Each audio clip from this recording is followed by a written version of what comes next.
d'ailleurs la demi de l'émission qui va se joindre à nous un peu plus tard. C'est comme le yin et le yang. C'est notre collègue Jean-François Guérin qui disait ça. Je sais pas qui est qui, mais en tout cas, il y a une moitié qui va arriver éventuellement. Mais ça nous donne l'occasion de discuter d'école parce que dans les derniers jours, il y en a plein qui ont pu accrocher leur toche, qui ont pu accrocher leur sac à dos, leur crayon, peut-être crier victoire pour l'été qui s'en vient. Il y en a plein aussi qui ont eu les balles de finissant. Je sais pas pour vous autres, mais moi, les balles de finissant, je trouve que c'était surévalué. Il y a Emma qui est à la recherche aujourd'hui. Emma, ton bal de finissant, toi, est-ce que c'était si agréable que ça alors qu'on s'est monté une histoire dans notre tête pendant 5 ans que ça allait être la grosse affaire? Finalement, plusieurs centaines de dollars plus tard, déception totale. Tu l'as vécu comment, toi? Moi, j'ai bien vécu mon bal. Écoute, j'ai pas mis trop d'argent sur ma tenue. J'avais pas de robe, moi. C'était un ensemble. On devrait peut-être écouter ça. J'étais originale. Sinon, ça a bien été. Pas trop eu de péripéties. Oli, que vous entendez souvent dans les différentes émissions. Oli, toi, ton bal de finissant, c'était bien ou pas? C'était très bien. Est-ce que je m'attendais peut-être à plus? Oui. Tu sais, je veux dire, on met beaucoup d'emphase sur le bal à la fin. Il n'y a pas eu de problème en soi, mais je pense que c'était une belle expérience.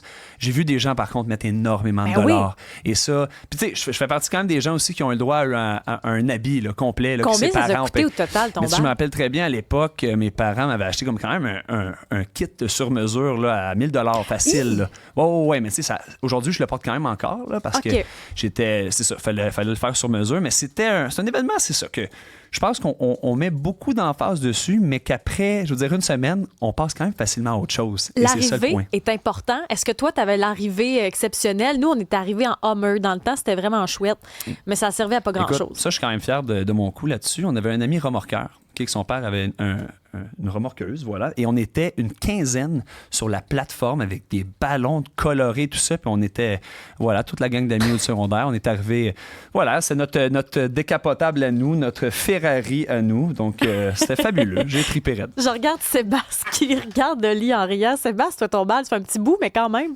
Hey, un petit bout, tu dis? Pourquoi tu dis ça? Ben, je dis ça de même. Parce que j'ai une barbe blanche. Vraiment, je dis ça de même. J'étais justement en train de calculer ça dans ma tête. Ça fait 30 ans. Fait que là, revenir à 30 ans en arrière, le bal était décevant. L'après-bal? Attends un petit peu. Le bal était un peu décevant, malgré que c'était quand même chouette. On était au Château Frontenac. Donc ça, c'était cool. Parce que j'étais à Québec à ce moment-là. L'après-bal, par contre, beaucoup apprécié. Un peu flou, mais beaucoup apprécié. Je sais pas comment ça s'est passé pour vous là, au 187 Cube Radio. On va demander à Sylvain Duclos, qui lui est passé par là parce que les professeurs en maths au secondaire, peut-être en train de ficeler les derniers préparatifs en vue de l'été de congé. Sylvain Duclos, bon vendredi. On me dit qu'il est pas là. Sylvain Duclos sera éventuellement là. Je sais pas si son bal a été décevant ou pas, mais il en sera question parce que quand on parle d'année scolaire, il y a beaucoup de choses qui ont été mises en place cette année. On pense entre autres au vouvoiement, on pense à l'interdiction des cellulaires. Au début, ça a été critiqué. Au début, il y a eu de la mouvance. Est-ce que ça a bien fonctionné finalement? À chaque année, on fait le bilan, la pénurie de personnel. Cette année, il n'y a pas eu trop de vagues. Ça dépend des établissements. Donc, on voulait faire le point avec lui parce que, bon, la plupart des classes se sont terminées la semaine passée. Ça fait déjà une semaine. Il y a Emma qui est en train de tenter la communication. Je veux saluer Étienne pendant que Emma téléphone. Étienne qui, lui, est allé au bal de sa belle-fille. Il dit c'était vraiment super en tant que beau-père, un finissant, arrivé à cheval avec un camion de pompiers, les jeunes en motocross. L'arrivée au bal de finissant, c'est comme si c'est l'affaire du siècle. C'est comme si avec les années, les réseaux sociaux, c'était l'affaire. Il y a Jess qui dit que son bal également aurait pu nous témoigner ça. Jess, toi, est-ce que l'arrivée était exceptionnelle? Est-ce que vraiment vous mettiez l'emphase là-dessus? Ben, imagine-toi donc, notre limousine a annulé le même jour. Fait qu'on est arrivé genre en petite pépette vraiment gênante, là. On a eu la pire arrivée de toutes les arrivées, mais on était l'arrivée peut-être qui a été le plus remarquée. Parce qu'on était les seuls qui avaient rien. Est-ce que vous avez eu du plaisir? Ben oui, on a eu du plaisir, mais je pense que tu as raison. Je pense que c'est beaucoup, beaucoup de préparation pour peu de plaisir. On dirait que je réalisais pas, moi, qu'un bal, c'était dans le fond un souper, là, ouais, avec 2-3 étapes. Puis en même temps, t'as comme 3 repas. Le repas que t'as pas vraiment choisi, là, c'est soit du poulet sec ou les parents peuvent venir des fois peuvent pas venir. T'as pas tout à fait le droit de boire de l'alcool. Il y a quelque chose d'un peu surfait, je trouve. Oui, puis tu sais aussi même la danse. On s'entend-tu qu'il y a personne qui va vraiment se lâcher lousse puis se laisser aller avec les professeurs puis la direction. En fait, un party sans tout ce staff-là, puis ça va se donner. Puis nous, l'après-bal était décevant aussi. Toi, ça se passait comment? Moi, c'était pas décevant. Étais-tu avec Seb, coudon? Ouais, 30 ans en arrière. J'adore ça. Hey, mais attends un petit peu, Isabelle, calme-toi. T'as posé la question à tout le monde. Toi, tu te mouilles pas plus. Tu dis l'après-balle, t'es un peu décevant. Le bal, on le sait pas. La robe, puis tout, le maquillage. Et comment ça s'est passé? Moi, là, ça m'angoissait, puis j'aimais pas ma robe. Mais j'avais tellement peur de pas en trouver. Tu sais, à Bécomo, il y avait pas 50 000 boutiques. Donc, dès le départ, j'étais pas certaine. Ma robe, c'est un turquoise, une espèce de tube. Notre accompagnateur, on était là pour juste l'arrivée. On n'était pas un couple, on était des amis. On n'a pas passé la soirée ensemble. J'ai trouvé ça plate. Dans ma tête, je sais pas. J'imaginais des feux d'artifice. On nous avait tellement mis ça le fun. Je me suis dit, hey, c'est un souper, 3 services où je choisis pas ma bouffe. Accompagné? Accompagné. Mon accompagnateur, on s'est pas vraiment vu de la soirée. Il a échappé du gâteau sur ma robe et je me suis débarrassée de ma robe de bal cette année en déménageant. Je l'avais gardée tout ce temps-là. Imagine, j'ai pas été capable de m'en départir. La robe que t'as pas aimée tant au début que ton cavalier a souillé, tu l'as jetée cette année? Je l'ai donnée cette année. T'as un petit problème compulsif d'amassement, je pense. Mais je veux pas m'avancer trop là-dessus. Pour les vêtements seulement. J'ai de la misère à me départir de mes vêtements. Mais j'ai fait du ménage cette année. Est-ce que notre invité est arrivé? Il est tout à toi. Il est tout à moi. Merci, Sébastien. Défi, parenthèse pour Patrick de Terrebonne. Pour le bal d'un de mes fils, nous avons escorté en Mustang. On était 20 en Mustang pour l'arrivée du bal. Puis il y a Francis, lui, qui est juste pas allé à son bal de finissant pantoute. On en avait quelques-uns des réfractaires comme ça. Simon est avec nous. Sylvain Duclos est avec nous, prof de maths au secondaire. Sylvain, toi, ton bal, c'était le fun ou pas?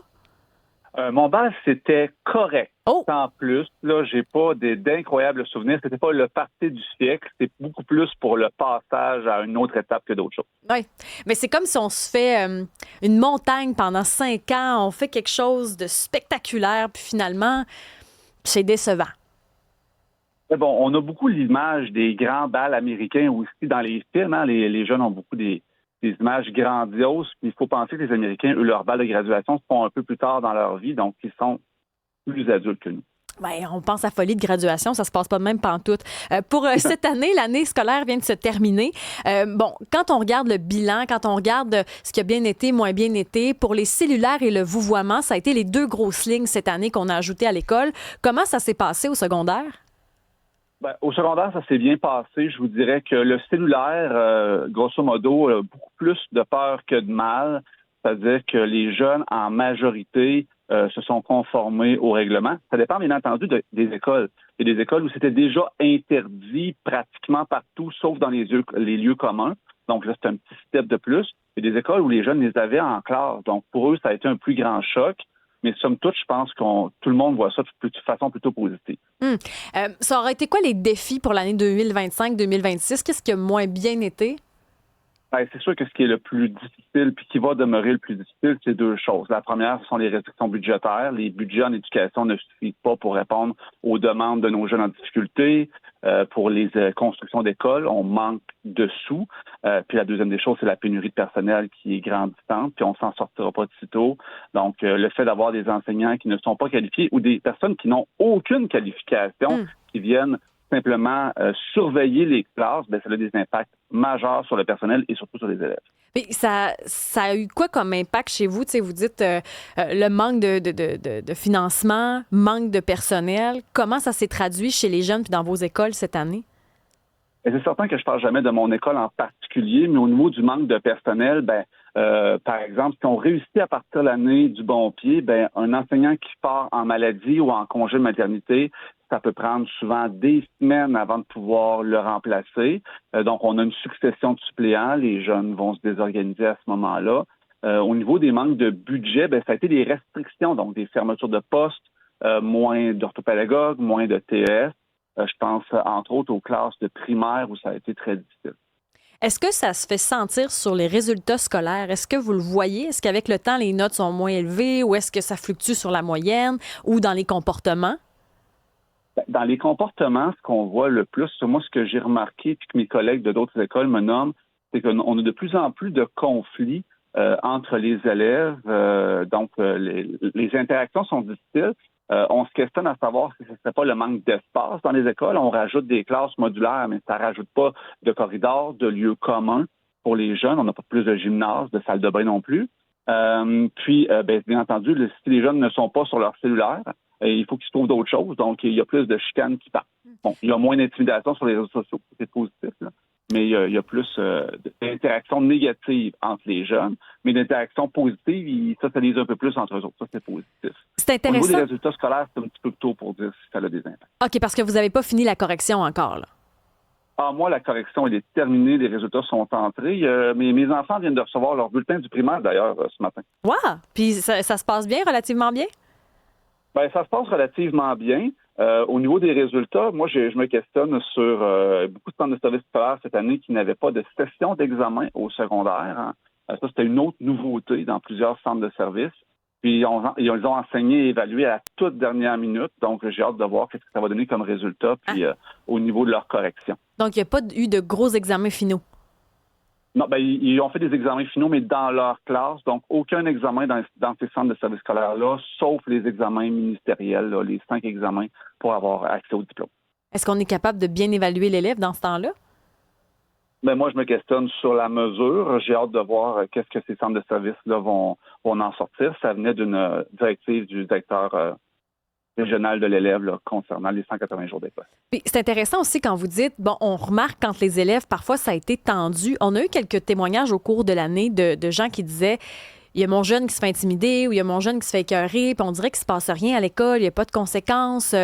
J'ai sorti mon enfant de l'école parce que, on va l'appeler l'agresseur ou l'intimidateur, il n'y avait pas de conséquences. Est-ce que ça, vous l'observez? C'est sûr qu'au niveau des conséquences, les jeunes qui se font intimider ont souvent l'impression qu'il ne se passe rien. Pour rappeler, c'est que les écoles ont l'obligation de mettre des mesures en place pour cadrer les jeunes agresseurs, etc. Bien entendu, le jeune qui se fait intimider, agresser, lui, doit avoir un suivi, sinon il a l'impression qu'il ne se passe rien. Il faut rappeler que dans nos écoles, on est obligé de scolariser tous nos jeunes. Donc, le jeune agresseur, on doit le garder dans l'école, puis on a une marge d'action qui est quand même relativement limitée. Donc oui, on aimerait pouvoir en faire plus, mais le cadre légal nous empêche d'aller beaucoup plus loin. Est-ce que ça pourrait être revu? Je pense que si on devait avoir une discussion en éducation sur des choses qui devraient être revues, ce qu'on peut faire avec nos jeunes intimidés, l'agression, les gestes de violence, verbale ou physique, il faudrait voir c'était quoi l'éventail de conséquences puis la marge de manœuvre qu'on donne effectivement aux directions d'établissement. Maintenant, un prof en vacances, ça fait quoi? Là? Parce qu'il y a 2 mois là, qui s'installe devant vous. Là. Oui, la première des choses, c'est qu'on essaie de décrocher. Souvent, moi et mes collègues ont dit qu'on est en convalescence les premières semaines. Le métier d'enseignant, je ne veux pas comparer aux autres métiers, là, ça demeure quand même intense avec des deadlines, puis c'est une montagne russe. Lorsque c'est terminé, on arrête, on essaie de décrocher, d'arrêter d'être à 100 000 à l'heure, puis on va profiter de cet avantage non négligeable de notre profession, qui est d'avoir de belles vacances longues avec notre famille. Donc, mes enfants sont tombés en congé en même temps que moi, donc ça, c'est tout l'heure du monde. On vous souhaite de belles vacances. Merci d'avoir participé à l'émission. Puis on espère que la météo sera de votre côté. Merci à vous.